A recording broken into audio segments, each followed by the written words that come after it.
Përshëndetje miq të Histori Tifozësh. Edhe sot do të njihemi me një tjetër tifoz të tifogrupeve të derbit të Tiranës. Në këtë episod do të njihemi me Orges Dyrmishin, i cili është një tifoz i Dinamos. Kjo tifozëri ruan një vend të veçantë në zemrën e Orgesit, dhe ai kur nuk do ta braktiste skuadrën e zemrës, pavarësisht momenteve të vështira që mund të kalojë Dinamo.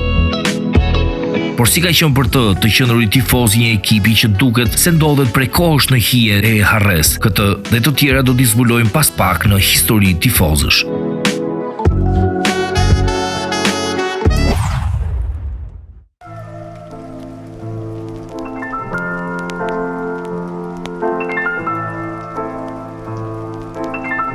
Orges Dyrmishi është 28 vjeç dhe ushtron profesionin e mobilierit. Orgesi jeton në Tiranë me familjen. Fillesa e tifozërisë për ekipin Dinamo daton në vitin 2002, kur ai shkoi për herë të parë në stadium me babain e tij. Por si ka qenë për Orgesin rrugtimi 18 vjeçar si një tifoz i zjarrt i një ekipi të lavdishëm e njëkohësisht një ekipi që ka pasur disfata të mëdha, cilat kanë qenë sakrificat që janë dashur të ndërmarrë për të qenë pranë Dinamos. Për këto ju ftoj të ndiqni Orges Dyrmishin në Histori Tifozësh.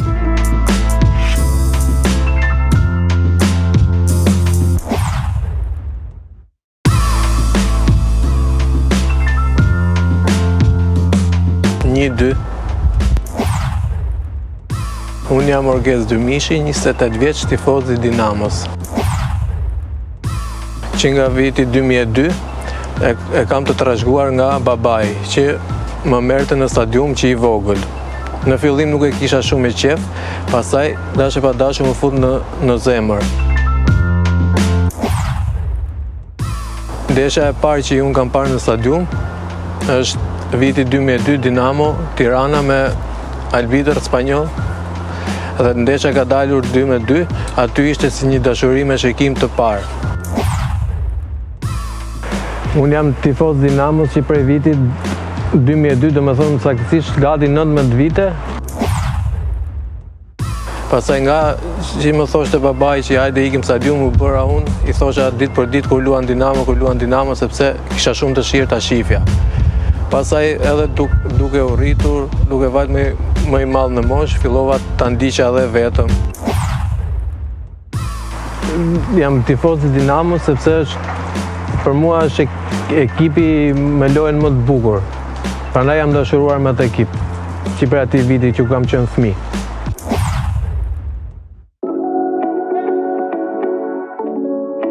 Klubi sportiv Dinamo është një klub futboll shqiptar nga Tirana, i themeluar në 19 korrik 1950. Nga viti 1995 deri në vitin 1997, klubi ishte njohur me emrin Olimpik. Skuadra zhvillon ndeshjet mikpritëse në stadiumin Selmas Tërmasi në Tiranë, i cili ka një kapacitet prej 12.000 vendesh. Klubi i futbollit Dinamo njihet për lojën kombinative dhe spektakolare, shtrirjen e tifozërisë në mbar Shqipërinë, si dhe për kulturën fair play brenda fushës së lojës dhe jashtë saj. Dinamo, së bashku me Tiranën dhe Partizanin, skuadra të kryeqytetit, janë 3 klubet më të rëndësishme të Shqipërisë. Ndeshjet midis këtyre 3 skuadrave të kryeqytetit përbënin dikur derbet klasike në Shqipëri, duke qenë se thithin interesin e rreth 90% të tifozëve dhe dashamirësve të futbollit shqiptar, fantastik të këtyre skuadrave legjendare. Fundi i vitit 1990, në të cilën nisën dhe ndryshimet demokratike në Shqipëri, e gjeti Dinamo si ekipin e futbollit më të suksesshëm në historinë e Shqipërisë, me 15 kampionate dhe 12 kupa të fituara, duke pasuruar arkivin e saj të sukseseve. Pas viteve 90, klubi i futbollit Dinamo fitoi kampionatin në sezonin 2001-2002 me një rekord absolut në futbollin shqiptar prej 18 fitoresh radhazi.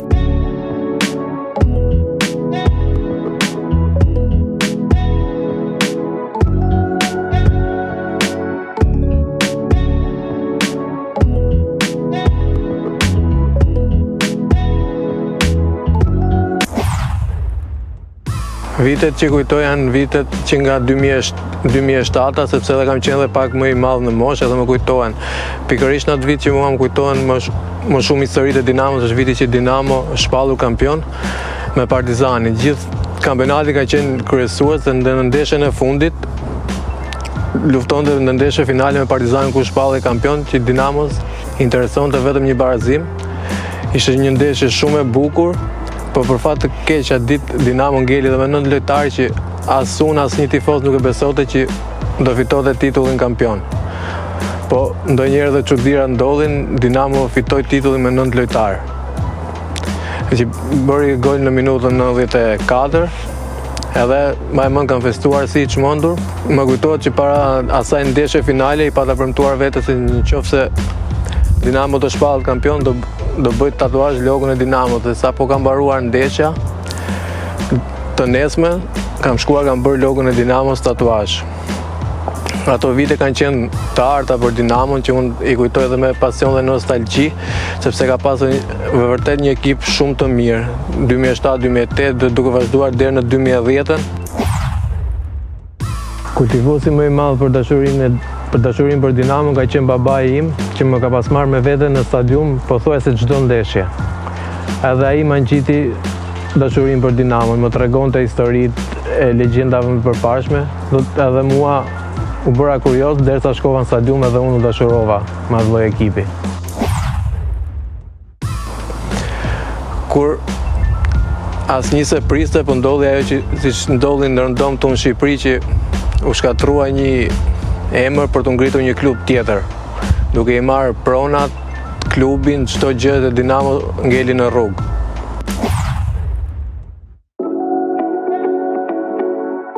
Klubi sportiv Dinamo ka dalë 17 herë kampion e Shqipërisë në futboll dhe ka fituar 15 herë Kupën e Shqipërisë. Po ashtu, klubi sportiv Dinamo ka një numër pjesëmarrjesh në skenën evropiane të futbollit, duke marrë pjesë në Ligën e Kampionëve, 5 herë në Kupën UEFA, 3 herë në Kupën e Kupave dhe 5 herë në Kupën Ballkanike. Në sukseset e Dinamos vlen të përmendet gjithashtu edhe trofeu i Kupës së Shqipërisë në sezonin 2002-2003. Më 17 maj 2008, klubi sportiv Dinamo u shpall kampion për sezonin 2007-2008, pasi fitore fantastike kundër Partizanit. Në një ndeshje ku blut luajtën për 35 minuta me 9 lojtarë dhe fituan 2-1. Ndër rezultatet e arritura të Dinamos mund të përmendim 18 trofet fituar në Ligën Superiore, 13 trofet fituar në Kupën e Shqipërisë, 2 trofet fituar në Superkup. Po ashtu, Dinamo ka fituar dhe 15 trofet të tjerë më pak të rëndësishëm. Ngeli me skatë rrugëve, nuk ishte mbështetjen as të federatës as të shtetit. Biles këto e goditën aq shumë sa Dinamo atë vit ishte për kampion, ishte një ekip shumë i mirë. Mbaj mend që 5 ndeshjet e para kishte 15 pikë, edhe atë vit luftoi për mos nga kategoria. Më kujtohet ka dalë në play-off me Beslidhjen e Lezhës. Atë vit kemi shpëtuar. Pastaj vitin pasardhës ka qenë një vit që gjithë e dim, qa janë sportash e din që Dinamo do binte dhe ashtu ndodhi. Ka qenë në vërtet një situatë shumë e keqe, duke menduar që një vit përpara Dinamo ishte super ekip dhe vitin tjetër të degradonte në atë gjendje, po kështu funksionojnë gjërat në Shqipëri.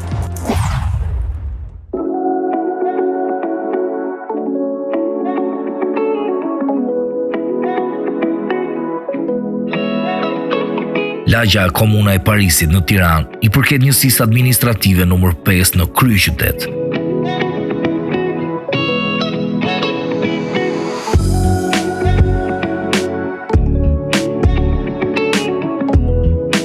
Lagja është quajtur kështu për të bërë një paralelizëm të stilit të jetesës që do të ofronte kjo hapësirë për banorët dhe vizitorët e saj në ngjashmëri me atë të një komune në Paris.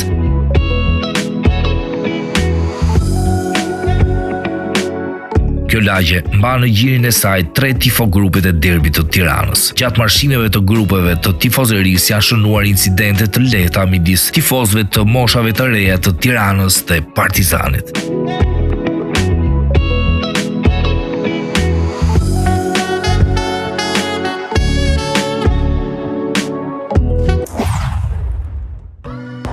Duke parë situatën e dobët që ndodheshim në vitin 2011, unë edhe një çun tjetër ndërmorëm një nisëm të krijojmë një grup tifozësh, duke parë që Dinamo nuk po e mbështeste më asnjë. E kishin sulmuar të 4 anët dhe vetëm gjë që i kishin ngelur ishim ne. Ishim çuna të vegjël, duke gjetur edhe disa çuna të tjerë që kishin pasion për Dinamon. Krijuam një grup me emrin Blue Boys, që jemi sot edhe kësaj dite. Dinamo për mua është një nga dashurim më të mëdha e tjetës. Pa Dinamo nuk kam jetë. U krijuam vetëm për dashurinë edhe pasionin që kishem për Dinamo, që Dinamo mos ngelte vetëm. Ta mbështesim aq sa kishim mundësi në çdo qytet, në çdo rreth dhe në çdo fshat të mundshëm. Besoj se e kemi arritur, aq sa mundësi kemi pasur, kemi qenë aty prezent çdo nesër për Dinamo.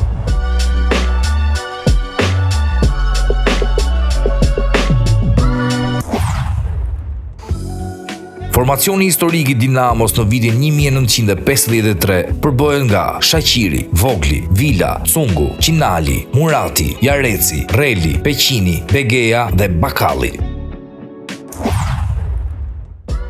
Në vitin 2012 Dinamo ra në kategorinë e dytë, që nuk ishte ndodhur kurrë në historinë e këtij klubi. Që ne si tifoz nuk e mendoheshim të shkoshim në atë kategori pa dashur të fyem asnjë skuadër apo qytet tjetër, po emri Dinamos nuk i takon asaj kategorie. Çdo ditë më shumë situata bëhej më e vështirë, po ne ishim aty të vetëm, pa mbështetjen e askujt, herë edhe me presione nga të gjitha krahët.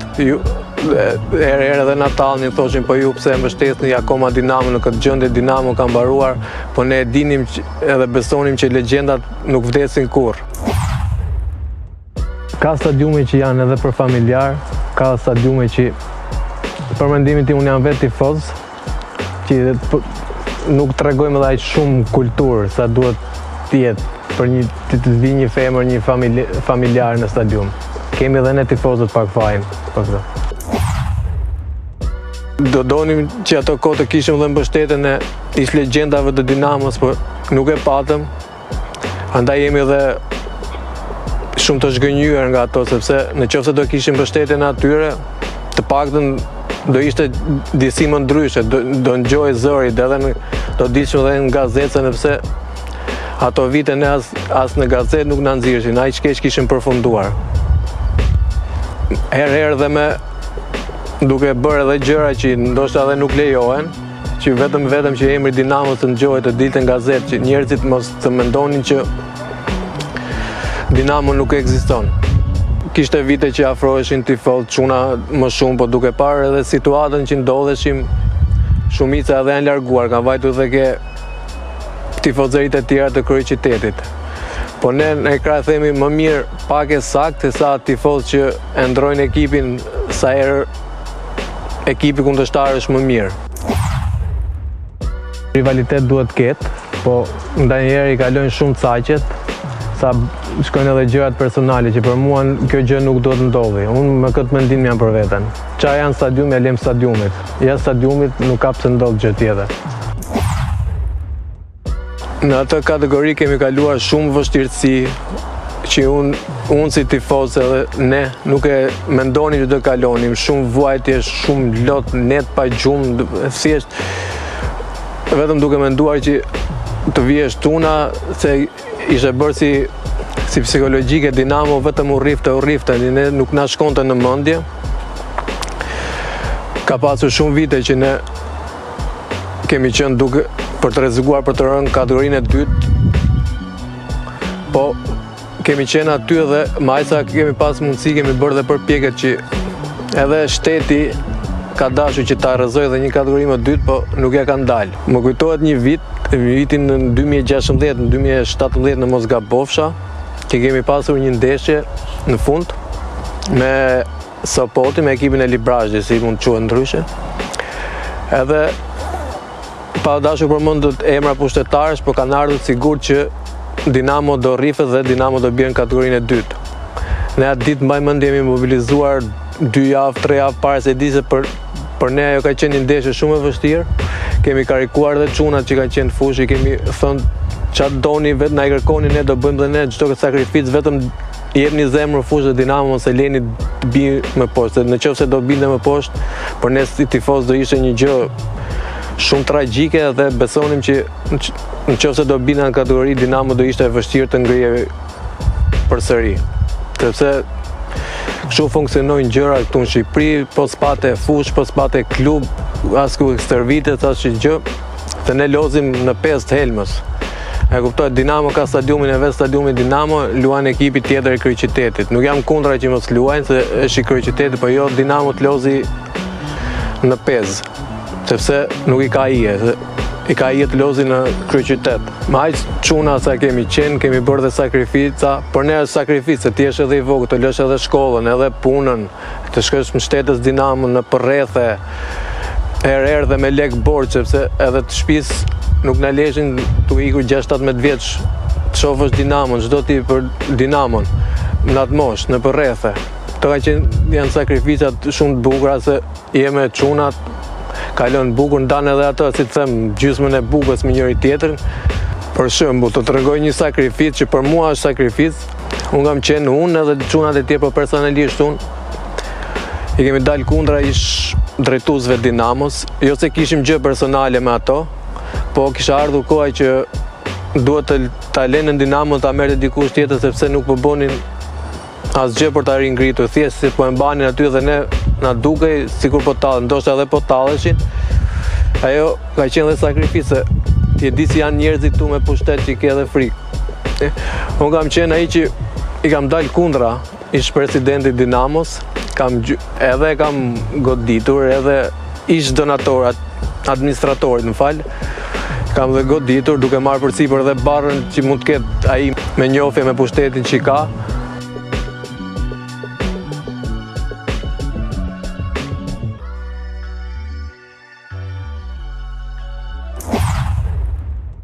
Dashurinë për Dinamo normalisht do doja t'ia ushqija edhe fëmijëve të mi, që kam dëshirë që edhe besoj se me 100% kjo do jetë realitet, që ata do jenë si babaj.